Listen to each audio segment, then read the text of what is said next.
Welcome to Houston Sports Talk with your host, Robert Land. Thanks for checking into the best Houston sports podcast. Robert along with Sports Radio 610 Shaun Bijani. And if you're new to the show, welcome to the party. 45 years in journalism between the two of us, over 35 covering sports in the Houston area. And later in the show, should the Texans sign a certain veteran quarterback? And did the franchise really take another L this week thanks to Deshaun Watson? Yep, he's still causing damage. We'll get to all of that. But first, Shaun, the Astros played this really tough second baseman in spring training. You heard of this little 5-foot kid named altuve or something? I think that's how you say it. He's killing us. Yeah, he'll kind of do that to you, right? You think he's ready for the season to start? You think he's legit? Yeah, he's pretty good. And he's playing for Team Venezuela in this WBC thing. And I'm curious, do you think the WBC helps or hurts players getting ready for the season, especially this season when they're playing without the shift or the pitch clock? It's real weird.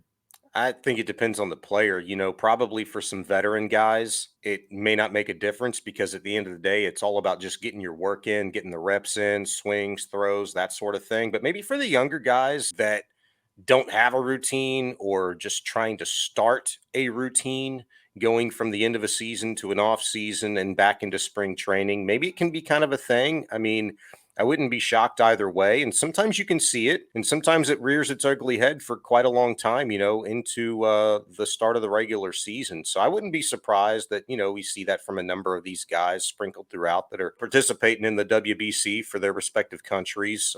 Sometimes it takes, a couple of weeks, a month or so to kind of shake the cobwebs off and to get your mind right. Yeah, the other part about the whole deal is Altuve and some of these other WBC players, because they're not playing in the regular spring training with these rules, they're not getting used to the rules. We talked about that a couple of weeks ago. Yeah, and I think it was the day that we talked about that. Altuve was asked about that numerous times at his locker at spring training. It's like, I think it was Adam Spillane that asked him from Sports Radio 610. It was that, hey, you're going to go to the WBC. They don't have these rules set in place. And Altuve was like, I'll just deal with it when I get back, kind of a thing. It's not that big of a deal. These are things as a hitter, though, and really even as a pitcher. Never mind the shift, never mind the bigger bases, but in terms of the pitch clock and the hit clock, if you will, one and the same, it's going to become an internal clock. All of these pitchers, all of these hitters that are going to have to adjust, guys like Altuve, guys like Tucker, guys like Framber Valdez, so on and so forth, you're going to get that feel, and it's going to become second nature. You've developed a routine once your body, your mind has kind of figured it out, so you can play these games with yourself at the WBC. There's no question about that, and I think we're fools if we think that they're not. I would say I think they're kind of being foolish if, in fact, they're not trying to have that internal clock going inside their head when they're on the mound or in the batter's box. We'll probably bring up Altuve in a little bit with another little storyline that we're going to discuss, but I want to ask you about Hunter Brown. But there's just a quick reminder that we're super close to 1,000 subscribers, which is huge for this show. So subscribe and put us over the top into 1,000. And for anybody watching, you can also listen on the run by subscribing on your favorite podcast app. But Shaun, we got to have a prize for our 1,000th subscriber. A t-shirt, maybe? Yeah. Well, I don't know if I'm going to know all, because sometimes I see the 1,000, which subscriber has just subscribed. And sometimes you look up and you've got 5 more subscribers or 10 more subscribers. And I don't get a notification on that. I'll have my wife make a few t-shirts just in case, and we'll see if we can find out who you are. Yeah. If I figure it out, if I know, just I'll put the word out that let you guys know, and you guys can tell us where to send it to. Shaun, are you worried about Hunter Brown's spring training control issues? This is 5 walks and a hit batter in 2 innings already. No, I got to be honest with you. I'm not. I was really thinking about this the last couple of days, just driving around, because I knew you were going to ask me about this, presumably, and I know somebody else is probably going to ask me about this. I mean, he's young, okay, and there's a small sample size, and very quickly we became very comfortable with that small sample size from Hunter Brown last year. He was tremendous. There's no doubt about it. Now that he's struggling, with his control to start spring training, everybody's kind of talking about it. Look, it's the start of spring training. I mean, we're not in the heart of June, July, August. I mean, it's spring training. It's a young guy, and you never know what these guys are working on. So I always look at it from that angle, number one and number two. Number three, again, he's young, and I think he's maybe just trying to, find himself, find some stuff that works. He's having to adapt to some things. He's probably feeling a little bit of pressure. I mean, he didn't read a paper, he didn't read a blog, he didn't listen to podcasts, he didn't listen to, sports talk radio every once in a while. He doesn't hear through the grapevine that people are talking about this guy, him being a dude, the dude this year, somebody that we're all amped up to see, in for a full season. He's young. He's probably feeling a little bit of pressure, and I'm going to give him some time because, again, it's just spring training. So I'm not freaking out about it. The guy's got good stuff. He's got a great makeup, a good body, good frame. He's on a great team with great coaches. He's in the best possible situation, Robert, to succeed. And he had the opportunity to learn from one of the very best to ever do it in Justin Verlander last year. So I'm not worried at all about him. Man, I lost about 6 hours of sleep last night over it. I've just been ruminating, pacing back and forth in my living room. Dude, if this is Luis Garcia or Jose Urquidy, nobody cares. That's the bottom line, right? I mean, I don't even I won't go that far. No, because let's think You'd about. worry if Urquidy or Garcia was having control issues right now? You'd be concerned? I'd worry maybe a little bit more about just issues. I'm not going to say control issues, but just issues pitching on the mound. I mean, if they're not looking good, they're not looking good. Hunter Brown right now, he's not looking good, but I also don't know what he's working on. But I'd said, like, yeah, if it's anybody else, if it's Garcia or Urquidy, Javier, whoever, I don't care. I would be a little bit more concerned if it was guys that had kind of been there, done that, and that know who they are, know what they do bring to, the mound each and every fifth, sixth day because of just that. And so I would worry a little bit more.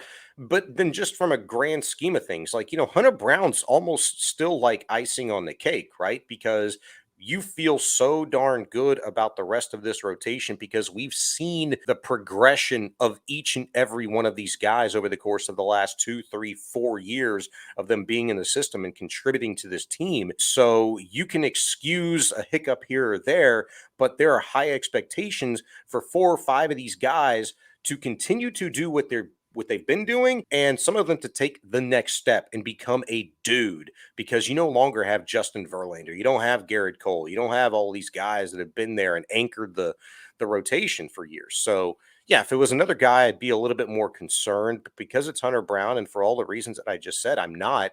And thank goodness, outside of Lance McCullers, knock on wood, everybody else kind of seems to be just kind of rolling along. And I know there's a few of them participating in the WBC, but nobody's really struggling out there. And again, it's still too early for me to worry about anybody really to this point. Jump in the comments if you agree with Sean or disagree with me or whatever you want to do. But big question for you. The Astros made me think about this question this offseason with their incredible run these last few years. So this is what I wanted to ask you, Sean. Mm-hmm. Who is the best Astro of all time? Because that answer might have changed for the diehard Astro fan or follower. What do you think? Right now, today, like, forget about future stuff. Greatest Astro of all time. Is that what you're asking? Yes. Craig Biggio's the guy for me, and for a multitude of reasons, really, because I'll start with his makeup. Great character and the embodiment of what a baseball player is: integrity, hard work, effort, the willingness to do absolutely anything his club needs of him. If he would have played in New York or Chicago or LA, like the amount of money that maybe he could have commanded in the course of his career. This is a guy who was not known as a power hitter, but still hit 20 plus home runs in 8 consecutive seasons. This is a guy who started his career as a catcher, who transitioned to second base, who transitioned because the team needed him to, and his bat was still valuable enough, and his character in the clubhouse was still valuable enough. They needed him on the field every day, played freaking center field for him, and then went back to second. And, he did whatever his team needed him to do, and he's a Hall of Famer because of it. A great base runner, a great overall hitter with a little bit of pop, and a great average hitter. Okay. Let me stop you right there. I'm going to stop you. I got to stop you at some point because Altuve is the best Astro of all time, flat out right now. He zips past Biggio because of his postseasons, not just the championships, but his clutch hitting. The clutch hitting between, all these postseasons next to Biggio. I just got to disagree with you on this, and it's still amazing to me. He's second all-time in postseason home runs, only behind steroided up Manny Ramirez. Biggio's number 2. It's not an easy decision for me, but look, I mean, Biggio and Altuve's numbers pretty much are identical. And the difference is the clutch stuff. And then I might surprise you by having Bagwell and Berkman tied for third. Their regular season offensive numbers identical, but Bagwell has a big defensive and base running edge, while Berkman pulls into a tie because, again, I got to count postseason. And if you're clutching the postseason, we know Bagwell and Biggio weren't. And Berkman and Altuve just light years ahead of those two guys. I could totally see you putting Altuve right there. And maybe it's just an internal rule for me. I mean, the guy's still playing. That's why I prefaced your question with a question like, are you talking about right now, today, nothing future-wise? I mean, Jose Altuve could never play another game as a Houston Astro, and I really wouldn't give you much pushback on that because obviously, yeah, the postseason numbers are there. He's got 2 World Series under his belt. Biggio doesn't have any of those. He's got an MVP under his belt. Biggio never won an MVP. He's got these Gold Gloves. He's got Silver Slugger. All of these accolades. There's no doubt about it. And you know what? Maybe is the game just a little bit more difficult nowadays than it used to be when Biggio and Bagwell played? I mean, I don't know. I feel like that's a generational type of a debate that we can have with any player from any era, any decade. But I would not argue with you at all on anybody that you just mentioned, with the exception of maybe Lance Berkman. If I was to power rank these guys, right now, for me, I'd probably go Biggio, Altuve, Bagwell, and then Berkman. And then we can start talking about Jose Cruz, being up there as maybe a guy to round out my top 5. But Berkman's kind of a stretch for me to talk about is the greatest Astro ever. Maybe for a lot of the same reasons you disagree with me on Craig Biggio in regard to, because of the postseason stuff. It's hard to argue with any individual player that has the amount of accomplishments that Jose Altuve has relative to the guys that he'd be going up against in franchise history, because we know in franchise history, the Astros have 2 series. And Altuve's largely responsible for both of those. And the World Series trips, the championship series, AL or NL, regardless, it's Altuve. He wins out in terms of the accolades. But I think it's a great debate, man. I won't argue with you one bit. When Altuve decides to hang it up, if it's in 5 years, if it's 3 years, hell, if it's 8 years down the road and the guy is just, on the brink of 3,000 career hits, yeah, he'll go down as the greatest Astro of all time, I think. Yeah, to me, it became over with the second championship. It might have been over with before that, putting Altuve ahead of Biggio. And I can't believe that after 8 years ago, we just put Biggio in Cooperstown, talking about him as one of the greatest second basemen of all time. And the reason I put Altuve and Biggio ahead of Berkman and Bagwell, even though those two were actually better hitters, if you look at OPS, their OPS is all in the 900s. And I get all that. But the fact that Altuve and Biggio were playing 2 of the more difficult positions in the middle infield, and I'm not just talking about both of them playing second base, but as we know, Biggio also played catcher at the beginning of his career. So I gave them a little bit of an edge because they were playing those positions and they were such leaders. Biggio was there to set the tone even before Bagwell showed up. Even a few years before he got to the Astros, Biggio was already setting the tone. And same with what Altuve set the tone for all of these guys and what happened in these last few years with the Bregmans and the Correas and the Springers. It was Altuve that started the whole thing. I'm not taking anything away from Altuve. I think he has been of the highest, the utmost character, has represented the Astros extremely well. I don't know if he could do it better. For a lot of people, not for me, but I'm just kind of talking in generalities here. For a lot of people, obviously, the cheating scandal is going to be at the forefront of their minds when you have these conversations and things like that. And I'll just say that does stand out to me in regards to the way that Altuve, Bregman, and other players not named Carlos Correa handled that. I thought it was a huge part of Correa's legacy and really makeup that helped him, I think, really become the guy that he was beyond for the Astros, and how he handled the response for the Astros and the cheating scandal with the moxie, and the just the stern way that he was not going to let anybody throw his teammates under the bus unless, as you recall, he said, you got to have the facts. If you don't have the facts, keep their names out of your mouth. He goes all Will Smith on them.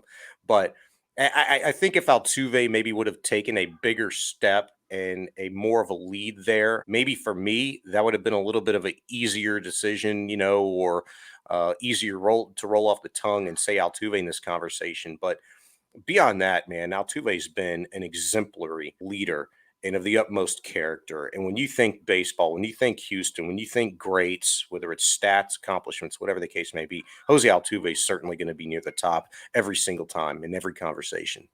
And as I always bring up, go to any other organization, you're not going to find any group of second basemen better than the Astros. Joe Morgan's in the Hall of Fame. Biggio's in the Hall of Fame. Altuve's going to be in the Hall of Fame. We had Nelly Fox for a second and a half at the end of his career. He's a Hall of Famer.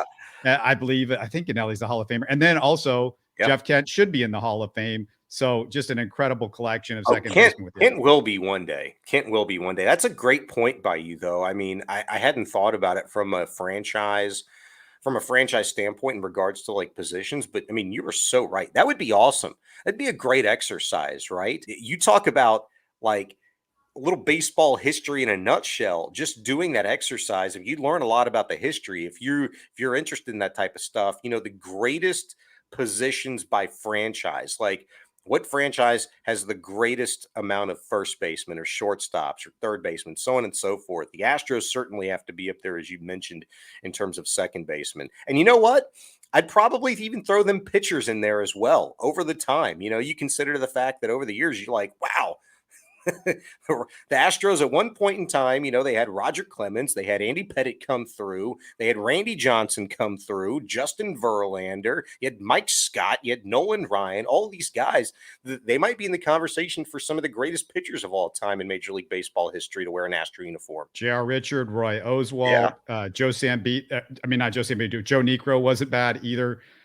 Just a load of great people. Larry Dierker, you can throw him. He's pretty good himself. Don Wilson had a couple of no-hitters, but let's move to the Texans. A couple of things happened just as we're about to record. One of them, they signed veteran safety and special teams contributor MJ Stewart to a 2-year, $6 million deal. MJ, 41 tackles, 2 fumble recoveries last season. What did you think of that? I like it. I like the contributions from MJ. I wish he would have saw more time on the field sooner. But again, what are you going to do? I mean, the past is thankfully the past in regards to the last couple of 3 years and the regimes that the Houston Texans have trotted out. So I try not to do that to myself. I feel like, we're going to start to see this stuff, like maybe not contractually, because I mean, you might have to, but a lot of the guys that, wore a Texan uniform this past season will be back in a Texan uniform to start training camp. And I think you might find a lot of people, being a little bit surprised, like, man, I didn't know this guy was capable of that, or I didn't know he could do this, or, man, I didn't know he was that good. Well, you know what? It's because it was a crap system, crap coaches, it was amateur hour across the board, and it was by design. And that's what makes it the most depressing. But MJ Stewart, he's a baller, man. And he is a big reason why there's a number of those guys, why we like and love and are so happy that the Texans have kept Frank Ross, because they've got some dudes that aren't afraid to do the dirty work, that aren't afraid to get down and, just any way possible, scratch, claw. Special teams is my way to, get on a football field, show you what I can do. I'm going to do it. And I'm certainly going to do it for a guy like Frank Ross. I mean, Blake Cashman is another one. MJ Stewart, certainly. Those guys embody the type of player that Frank Ross and the Houston Texans are looking for from a special team standpoint. And hey, who was the guy that ended up having to step up late last year, ended up starting a couple of the last 3, 4, 5 ball games for the Texans at corner, who was known for his special teams prowess. When it was the return guy, his name escapes me for a second. Who was the really good punt return guy for the Texans? He turned it out to be a pretty darn good corner too. Got you a couple picks towards the end of the season, but you wouldn't have known his name otherwise if not for his contributions on special teams. And look at my dumb ass, I forgot his name, but my point still stands. Yeah, I tried to forget last season as much as possible. I'm going to have to look that one up.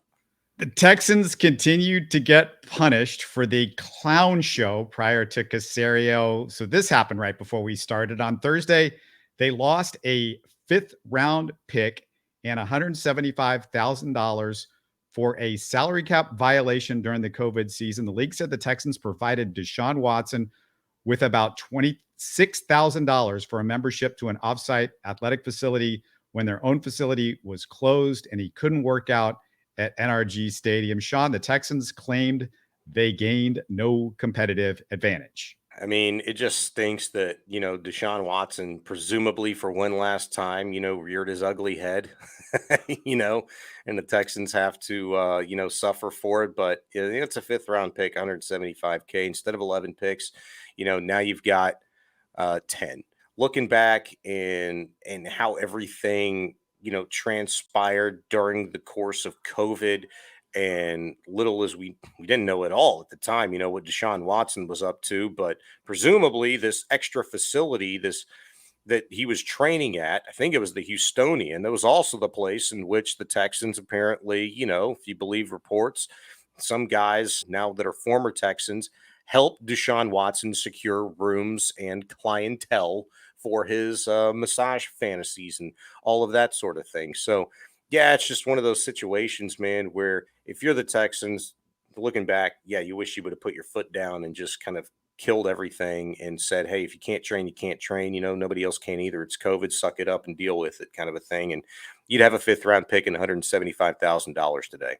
Normally, I would say it's a 5th-round pick. Who cares? However, the Texans own the 2nd pick in the 5th round, which means this could be it could have been a 4th-round pick because they have, keep in mind, 3 6th-round picks, which they could have easily used 1 or 2 of those, maybe all 3 of them if they needed to vault into the 4th round if they saw a guy that they wanted. So in essence, this could have been a 4th-round pick that they just lost. Yeah, it could be. I mean, that's a great way to think of it. And you should think of it like that. I mean, because you can't just, we've got 11 picks, we're going to take one, we're still fine. No, I mean, they're all valuable. When I first heard that report today, I immediately went back to about a month and a half ago, if you recall, whenever, it might even be less than that. Time is just a crazy thing. It's a warp for me. But the second to last time that we had Nick Caserio available to the media, I think it might have been D'Amico's introduction or something like that, when a member of the media asked Nick Caserio about why this job was attractive to a guy like D'Amico Ryans and to other top candidates, in which they interviewed them all. Caserio cited good, young, talented players that they've acquired via the draft and free agency over the course of the last couple of years, but also this year's draft capital. And I thought it was interesting that he said, the 10 or 12 picks that we had, it's like, stop playing with me, Nick. You know how many picks you have going into the draft? It's 11. But I think in his mind, he was preparing or, already prepared to maybe lose this pick. If you read the report, the Texans, they were going to lose a 4th-round pick, but they appealed, and then the NFL said, okay, a 5th-round pick, and then the cash, and that's what they settled on. So it was almost like in Nick's mind, like he was prepared to lose this pick already, but I didn't know that. I just took that as like, okay, well, he's preparing himself for scenarios in which he might trade back, gain more picks, hence the 12, or trade up, in which he would have to use another pick, which would make them have less. So he's prepared for that. But when you know that the NFL is going to take one of those, a month, 2, 3, 4, 6 months in advance, who knows how long Nick and the Texans have been prepared for this. I feel a little less, worse about that, knowing that, than this being something out of the blue. I can't believe we all forgot about this, that, something like this should have been coming, because we've known that this was going to be under review for a while. All right. I'm going to ask you this because it's become part of the conversation this week. I don't know if I buy this being a real thing, but I'll ask you, Sean, should the Texans sign Jimmy G? No, don't sign Jimmy G. You're not going to sign any of these guys anyway. But you don't need a seat at the table. You don't need to waste your time thinking about Jimmy Garoppolo or Lamar Jackson or any other free agent quarterback out there that you're going to have to give 35 to 45, maybe $50 million to. It's not going to happen. That is not a part of the plan. At season's end, we all talked about draft position. Why? We were convinced, and rightfully so, that the next quarterback that will mean anything to this franchise is going to come to you via the NFL draft. It's just that simple. It has nothing to do with the free. We knew Lamar Jackson and the Baltimore Ravens were going to have issues contractually because it already played out the summer before. We knew Jimmy Garoppolo was going to be available on the market because he's always available on the market. He's always hurt. Who's going to be the team to take that risk? The Texans are not in position to take more an unnecessary risk than they already have over the course of the last 3, 4, 5 years of their organization's existence. It's just not going to happen. And the fact that people are talking about this and entertaining this and throwing out all of these possible scenarios, it's ridiculous to me. Like, focus on the task at hand. It comes down to the draft, and you have to trust Nick Caserio and the Houston Texans to make the best possible pick. If it's CJ Stroud, if it's Bryce Young, one of those two guys, presumably, if it's Anthony Richardson or Will Levis, I don't know. And I don't care. It's whoever they think is the very best for them in this franchise that's going to be a franchise difference maker. I'm going to simplify it. You took about 2 minutes or so to say all that stuff. I'm going to simplify it this way. The only way Jimmy G is supposed to come in and be your quarterback is if you bring in projects like Will Levis and Anthony Richardson. You're picking number 2. And why would he agree to that deal? You don't need this drafted project quarterback in this draft when you're picking number 2 and you got Bryce Young and CJ Stroud that aren't necessarily project quarterbacks at the top of the draft. Yeah. Well, I mean, you just mentioned it though. I mean, like, there's no reason Jimmy Garoppolo would take that deal. Like, he's not a fit for the Texans. Neither was Lamar Jackson. It shouldn't happen. So these reports, that the Texans should make a push for Jimmy G, or that, hey, now there's, 3 teams, according to reports, that are going to be in on Jimmy Garoppolo. That to me is a little concerning, because if I'm the Houston Texans, like, you're straying from, the task at hand here. That tells me, you don't think either one of these quarterbacks that are going to be available to you, and really they're all available to you. You can move up into number 1, screw the Colts, screw the Panthers, whoever else you think could possibly trade up with the Bears. You could offer the very best deal to the Bears, period, hands down, if it's the guy that you believe is going to be a difference maker for your franchise.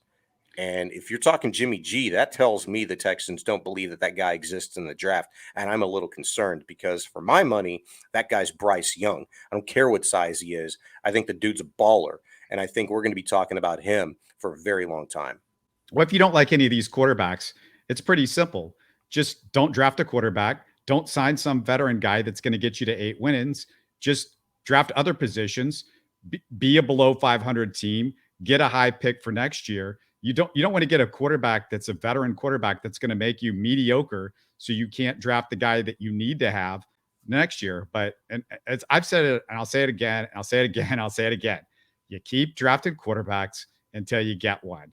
And you might not think any of these 4 guys are the guy, but I'm like, it's the most important position in football by a billion. So I just think you got to draft one of these guys. And it's not like there isn't a big contingent out there that thinks a couple of these guys could be somebody. There's always a guy that, you're not expecting, or there's always somebody in the draft that ends up being a pretty good quarterback. Yeah. It rarely happens where it isn't. The times where it happens where there isn't a guy in the draft, it seems like the Texans drafted high in those drafts. The David Carr draft, there was not really a guy. The Jadavian Clowney draft, there wasn't really a guy. And the Mario Williams, there wasn't really a guy. But usually there's a quarterback that comes out of the draft that's pretty decent. Yeah, I mean, there's been some, pretty weak quarterback draft classes, over the course of the last 10, 15 years. But more times than not, that dude's in there. You just got to find him. And it's about right time, right place, right situation. You could not convince me.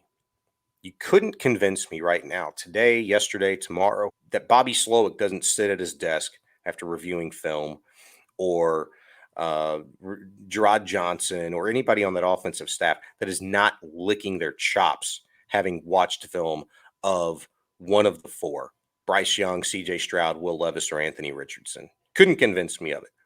One of those guys sees something, and like every other coach, thinks that they can get them to where they're the difference maker. They're the guy. They can teach them.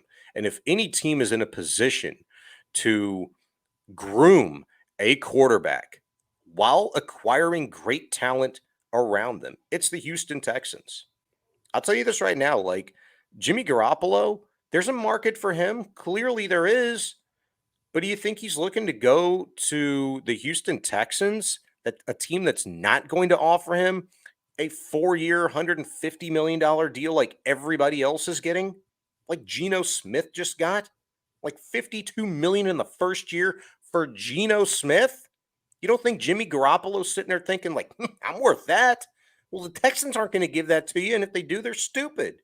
And you're going to groom a quarterback? No way. No way. The Texans need to get their guy. That guy's in this draft for them. And you know what? In 3-4 years, if it doesn't work out with him, then you know what? Go get you another guy. But maybe the talent around that guy that's just not a fit is better and is ready to win. And then we can talk about a free agent acquisition, but not right now. It's not the right time or place or fit for the Texans. Yeah, I don't really believe this should be a talking point, because I don't think it's going to happen. I think it's a lot of people just trying to I agree. make stuff up. Yeah. We're a couple days away from Selection Sunday. How important do you think it is for the Houston Cougars not just to be a number 1 seed, but to be the number 1 of the number 1 seeds? Is it uber important? Like, I wouldn't say so, and I'll fall back on this, and I do believe it, that you want the best possible path for you to get through the tournament and get to the final destination here, Houston, championship game, period. But because there's not that one team, or two really great teams that appears to be a buzzsaw that could be a problem down the road, when you get to the Elite Eight or the Final Four for them, like, I won't say it's like uber important at this point in time, because Kelvin Sampson said it all year. I believe it, just having watched the games that I have. I've seen Purdue, I've seen Kansas, I've seen Duke, I've seen all these teams at the top. Alabama, I've seen them a number of times this year. If they didn't have Brandon Miller, I don't know where they'd be. If he wasn't such a phenomenal baller, I don't know what kind of team they would be. I think it's a really steep drop off beyond him with Alabama. Well, the reason I bring it up is not the other number 1 seeds, obviously, because you're not going to play them until you get to the Final Four anyway, and you're going to have to go through them if they're any good anyway, and they get there. But the reason why you think about this, if you're U of H, you just said the easiest path possible. Well, if you're the 4th number 1 seed instead of the number 1 seed, if you know what I mean, then you're playing against, potentially in the Elite Eight, the number 5 team instead of the number 8 team in the country. And if that means anything to you, that's why I bring it up. I mean, there are upsets typically, but sometimes it's chalk. And what I meant to say is, too, Kelvin Sampson said it all year, and I agree with him. There's not a great team in the country. The Cougars themselves, he said they're not a great team yet. They're really good, but they're not great. And for that reason, I just feel like, I'm not worried if they're playing a 5, if they're playing an 8, if they're playing a 3, whatever the case may be. I think the Cougs, they're playing as good a basketball as they have all season long, for my money. Now, the one area that I do worry about, they're so good defensively, it's almost forgiven a bit because of the offense that their defense does create. Offensively, I do worry about, some stagnation. This is a team that can become very stagnant away from the basketball. The movement, it can completely shut down. The ball movement can completely go away. And I do feel like the Cougs, while they can really kind of fill it up from anywhere all over the court, I do worry about that one guy stepping up. But the last week, I really saw Jamal Shed take his game to a different level, and he facilitates everything as he should. He's a point guard and a great college one too. I think they're going to be clicking on all cylinders like they have been for the last couple of weeks to finish this regular season. Conference tournament's important to them. You want to finish on top. You're going to have to probably see Memphis again. That's going to be a tough one, but you get beyond that, you should be riding pretty high going into tournament time. As you and I sit here today, we're talking Thursday night. This might be up maybe more Friday morning for the people out there checking us out, but a week from today, we're going to be watching NCAA March Madness. I can't wait for that.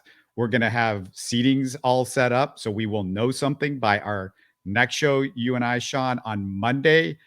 For those of you who are wondering, why aren't we talking about the Rockets? We haven't talked about the Rockets in a while. I promise I will have a Rockets show with my guy, Frank, with Rockets Chop Shop by Monday. So look for that show. We're going to talk a little about what's going on big picture wise, not necessarily what's been going on the last couple of weeks as much, but we're going to talk some big picture Rocket stuff because there's definitely some big picture stuff to get into as they get closer and closer to the end of the season and trying to turn this whole ship around. But look forward to that. Any last words, Sean? Oh, man, just let's go Cougs. I'm looking forward to wall-to-wall basketball every day, all day here in the next few days. So can't wait for that to start, and stop worrying so much about the Astros, man. Don't lose any sleep over that, certainly with some individual guys. They'll be fine. They're the greatest team on the planet right now, and they're going to do it again this year. It's a process. Yeah, don't look at me. I ain't losing any sleep on the Astros. Losing a lot of sleep on a couple other teams in town, but not the Astros for sure. Thanks a bunch. We'll do this again on Monday. Talk to you later. Yes, sir. You're listening to Houston Sports Talk. Hey, don't forget to support us by subscribing and commenting on YouTube. You can always listen to us on Spotify, Apple, or your favorite podcast app. Tell your friends about us and share our show links on social media. Spread the word, everybody. Thanks for listening.